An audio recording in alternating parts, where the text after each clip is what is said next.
everybody, what's going on? My name is Isaac Van Prosdy. I'm one of the Assistant Deans of Student Engagement here at North Central. And for this video, I'm talking directly to anyone who is in their second year of leadership, or if you are a director of one of the orgs this year. And just want to give you a little bit of advice, some tips, and hopefully help you create an even better year for you and for your peers and for those that will participate in whatever you have planned. And so I'm super excited, hopefully, to get to know you guys throughout the year, especially just thinking about physically on campus again and just being able to stand hopefully closer with everybody would be super awesome. But I just want to say thank you to all you guys. If you are a second year leader, you have made a decision to sacrifice doing something else instead of being in NCU leadership. So I want to acknowledge that and just thank you for with all the different opportunities that students have nowadays between churches or jobs or internships, all that sort of stuff. I just want to say thank you for choosing to be a part of what student engagement is trying to create. And if you're in Res Life, for helping look after our community and just make it a place of belonging and just good programming. So thank you so much for making that a priority. If you are a new director and you haven't been in leadership before, I also just want to say thank you for applying to cast vision, applying to be a voice for what happens on campus when it comes to campus programming. We live in a world where everyone is so approachable online, and I just know that a lot gets communicated about what happens on our campus. And so I just want to thank all of you for being a part of NCU leadership, because really you guys will determine the direction of our campus with its culture and with its community and how that gets expressed in different ways, physically and online. So I just thank you so much for taking that step to be a part of it. And so for this video, I just want to touch on two different things. I want to give some of my own personal advice, and then I read a book recently that I just feel like spoke to something that I've seen that would be awesome for more people to just consider as they go through their year of leadership here on campus. And so those two different things, just creating a plan to become a more sought after leader or employee, even after your time at North Central, is important for me to communicate in this to you guys. And then also I just want to talk about this idea of managing up. If you are a director, you would have an exec director over you. How do you help them become a better leader? How do you put them into consideration with what you do? If you are an RA, how do you take care of your ARD? I just feel like we get into this mindset where if there's someone above me, they need to come down to my level and do things for me, which is true. Like we do set expectations for each other and for our leaders, but is that reciprocated? Do we have this expectation that part of the direction, part of the success of our leadership is dependent on us and how we interact with them and how we behave when we're with them? So I just want to touch on those two things. So before coming to North Central, I had a lot of different roles involving teamwork and just dealing with groups of people at a time and trying to get them to accomplish something.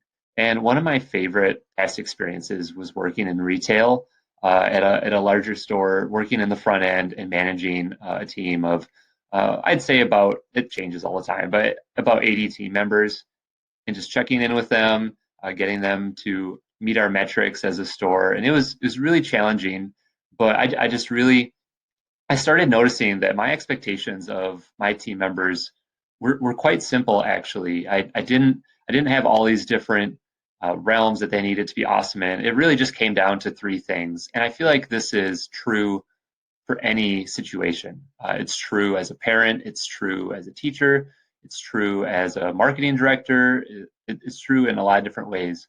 And so for me, these three different things will help you become someone that people look for, people depend on, people when they're talking with others are like, you know what, you should really consider this person because they demonstrate these things well. And they aren't specific to any sort of trade. It's just generic, we would call them soft skills. And so the first thing, I'm serious about it. The first thing is just showing up. When I think of people that have been just awesome team members for me that I've been able to manage and supervise. It's the people that are there. It's very hard to get excited about a team member who is awesome at what they do, but they're never there. They're never in the room. They're always hard to get a hold of. Their schedule is just too crazy, or they never check their phone.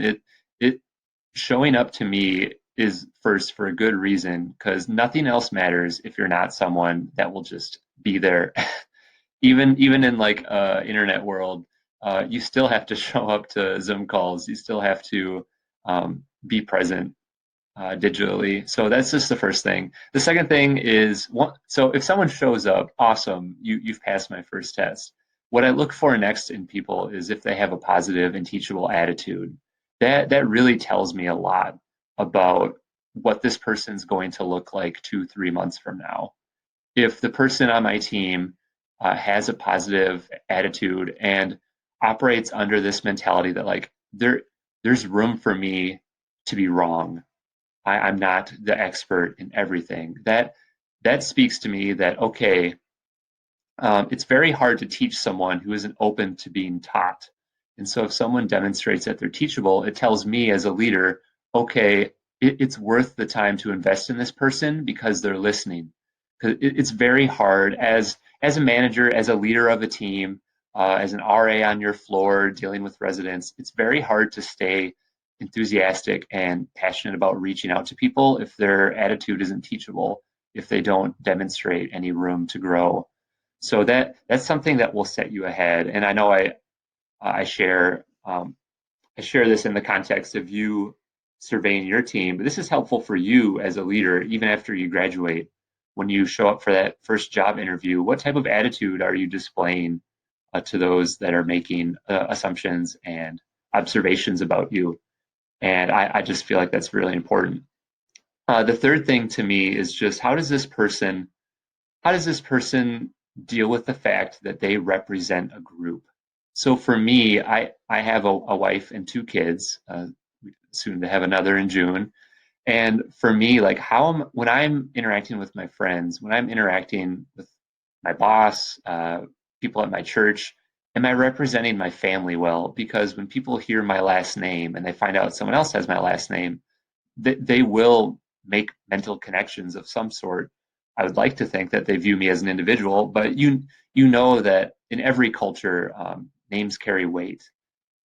Even though the U.S. is more individualistic than other cultures, we still will attach different thoughts when we find out when someone has a certain last name.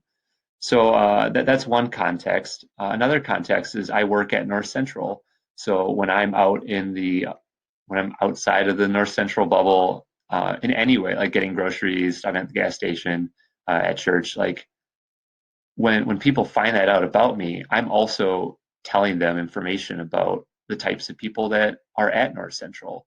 And so for me, I need to be careful how I represent myself as a parent, as a son of my parents, as a worker at North Central, as someone who attends the church that I attend. All the different groups that I'm a part of get represented in whatever I do. And so for you as a leader, even after you move on from North Central, are you aware of the groups that people notice about you? And there are so many. I'm trying to give examples off the top of my head, but I know I'm not scratching the surface of all the different ways that people could group you. And as much as we would like to control people trying to group us and stereotype us in different things, we need to be aware that those groups still exist, and we need to manage that well when we're around other people. So I want to bring these up quick to you because I think they're really simple to remember. I find myself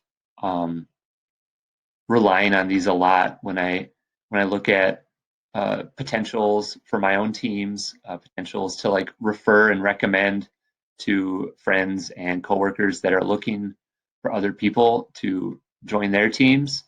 I really rely on these a lot myself. And so just showing up, having a positive, teachable attitude, and representing the groups that you are in well will get you ahead in life and hopefully make you someone that when other people are trying to fill a spot, they think of you because you demonstrate these things well. So moving forward, there's a book that I read. It's called Lead Your Boss. The Subtle Art of Managing Up. And I just want to highlight it quick. I'm going to go a little bit quicker through these different details because you can find it online. You can watch TED Talks and videos and stuff. So just really quick, when it comes to being on a team and having a direct supervisor, there is something about how we treat our supervisors, as much as we like to think it's mostly about how they treat us. And so when we deal with our bosses and managers, we deal with this aspect of credibility, and I would define it as this idea of how do you how do you go about establishing and building other people's confidence in you, and that can be a wide range of things like I have listed. It could be your talents, your skills, but it also relies on your character. And going back, the reason why I showed my three things before going to this book is just dealing with this question as a supervisor of can I count on you? And that really is what all this boils down to. When you pick your teams, when you are interacting with your DLs or in any context, like that question, whether you know it or not, is always in the back of your head. If I give you this task, like, can I count on you to do it? If I confide in you about my vision for the future of this organization, can I count on you to like help keep me accountable and bring that about? So it's really important for us. And really, this book boils down to four big questions. And I have some things listed out here that you could pause and kind of go through yourself, but I'll just highlight a couple of them. And so within these questions, they're great to keep in the back of your mind is what does the leader need? What does the team need? What can I do to help the leader succeed? And then also what can I do to help the team succeed? So when you're interacting with whoever your direct report is, it's very important to give them honest feedback. But when you're giving them feedback, you need to be careful on how you do it. And so there is this aspect of diplomacy to it. But the main thing I want to highlight here is just, are you aware of like how you hold yourself in conversations with others, and how big does your ego like play into those conversations? That's really important. Another thing, moving forward with what do teams need, I think the most important thing here is just making sure not to make assumptions. It is so easy. I think the first thing that comes to my mind is just dealing with personality tests. And once I feel like I have someone, typed or figured out, I immediately have this urge to just make assumptions about them and not ask any questions or see if that's even true. It's just an automatic knee-jerk reaction. So I would challenge you when you're with the teams that you either lead or are a part of. If you're a second year, then be very careful about just assuming things, and it never hurts to just clarify and ask. So if you're assuming that someone has shared something for a specific reason, why not just ask and make sure instead of walking away, assuming that you know it when it is totally misinterpreted. That's very important. So moving forward with what can I do to help my leaders succeed? To me, it just kind of sounds like the main idea of a Disney movie. Just believe in yourself first before leading others. If you are going to try to give feedback and criticism to your leaders, you need to make sure that it's grounded well, that you have thought it through. You feel confident in the reasons behind it. It has purpose. And then also when it comes to helping your leaders succeed, especially this year, I just think of all the different things that have happened and how 2020 has just been a year for the ages. And when it comes to adversity happening on our teams, am I going to stand with my leader and be resilient and not resort to pessimism or speaking negatively? Am I going to join them in putting our best feet forward? And that's really what it's about, because you will encounter adversity of different different levels, different areas of life, whether personal, work, or school. And so it's very important to recognize when there is adversity for your team or your group or for your boss, and being able to be like, you know what, I'm gonna be there with you through this, and I want to like make sure that that's known. So keep that in the back of your mind moving into the summer with things looking so so different than in years past. That could be really helpful. So the last thing to highlight before wrapping up is what can I do to help the team succeed? And so this just boils down to what I mentioned in the previous slide with credibility. And are you someone that over time has built up what the book would call earned authority or credibility to do a good job with things? And that is really important. You need your team members to have that sense that you will follow through and be counted upon. So that has kind of been the theme through this whole presentation between my three things. The main scope of this book, and even in this category, is make sure that you are someone that can be reliable and counted on in times of adversity and times of success. And then lastly, with helping teams succeed, you need to make sure that you are developing your skill to celebrate not just generic positive things like, oh, good job, or wow, that was such a great event, or hey, you're so great with people. I feel like it gets even more valuable to the team when you can call out exactly what was going on. Hey, with that event, I just love how you were able to set dates for things that we were supposed to get done, and you actually like made sure we did them. Or hey, when you were talking with that resident on our floor, I just appreciate that you asked a lot of questions and you allowed them to speak and you weren't like interrupting them all the time. Those are simple ways to, number one, show your team that you're paying attention, and number two, give specific feedback so that you can reinforce like, okay, I'm on so-and-so's team. This sort of behavior is noticed and appreciated. I need to keep making sure that I do this. And that happens all the time for me being a parent. Like if I catch my kid doing something good, it's just as important to be like, oh, good job, buddy. That was really helpful when you helped throw that trash away. Like being able to put a specific event or reaction or behavior to whatever they're doing is super helpful. So I bring this up. Obviously, you guys are second-year leaders or you are leading teams as directors. And so I bring up this idea of helping your boss or your supervisor succeed, because these are different things that you can kind of be pushing your team members to do or to demonstrate. And so when you're in your team meetings, try to help create this environment where feedback is necessary. Because if you're the leader of a team and you come across strong and you're direct and make decisions quickly, that is super helpful. But you might have people on your team that get intimidated by that, and so they withhold information from you that will actually help your tests be more successful.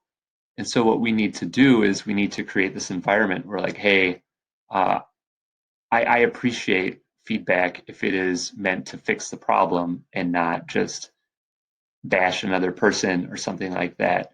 And create that sort of environment within your meetings, your times together. Try to make sure if you're a team member and you're not necessarily the leader of a group, that that you don't make assumptions, that you are able to model behavior well, and try to figure out like what your team leader is looking for. Ask them questions like, what do you feel like would make this team successful? What sort of things do you feel like kind of set us back? And then try to follow through on those. This could really help us move into this next year, learn a lot about ourselves and about each other. And I just feel like it's a good topic to bring up because I don't know if everyone always considers it. But I thank you so much for watching this video. Good luck with everything else. For me, your direct supervisor, and hope you the best finishing up the semester. So, yeah.